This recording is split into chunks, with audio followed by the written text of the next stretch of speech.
Stredná škola požiarnej ochrany neďaleko Žiliny v Považskom Chlmci privítala železničných hasičov, doslova profikov vo svojom odbore, a to na 15. ročníku o putovný pohár riaditeľa závodu protipožiarnej ochrany železníc. Takto sa stretávame pravidelne každoročne. Sú to vlastne, dá sa povedať, majstrovstvá Slovenskej republiky, dá sa povedať pre železnicu, pre železničných hasičov. Viac menej ide o to, aby si ľudia nacvičili nejaké zručnosti a nejakým spôsobom ich aj dokázali a urobili to na nejaký najlepší čas alebo nejaký najlepší výsledok.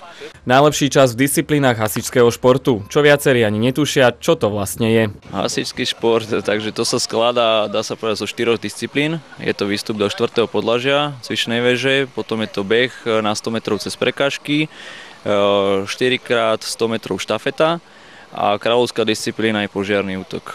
Prvý deň bol na pláne výstup do 4. podlažia cvičnej veže a beh na 100 metrov cez prekážky, čo sú individuálne disciplíny, na ktoré, ako vidíte, je potrebné mať trochu zručnosti. Tá samozrejme nepríde cez noc. Žiaci na strednej škole mali by sa to učiť, ale zrejme je to až skôr prax u profesionálnych hasičov, pretože tento šport sa u dobrovoľných nevykonáva. Hasiči sa na túto súťaž dostanú len ak naozaj patria medzi najlepších vo svojom útvare. Je to, dá sa povedať, taká reprezentácia vlastného útvaru, takže každý sa snaží dať to najlepšie, čo má. Lebo ide aj o prestíž a na tej záleží a jej vydobitie môže občas pekne bolieť.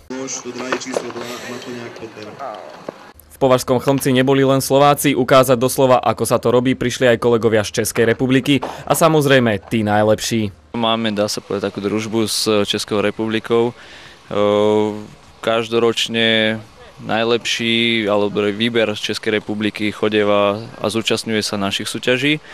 A takisto najlepšie družstvo, ktoré vyhráva našu súťaž, tak sa zúčastňuje v Českej republike na majstrovstvách Českej republiky.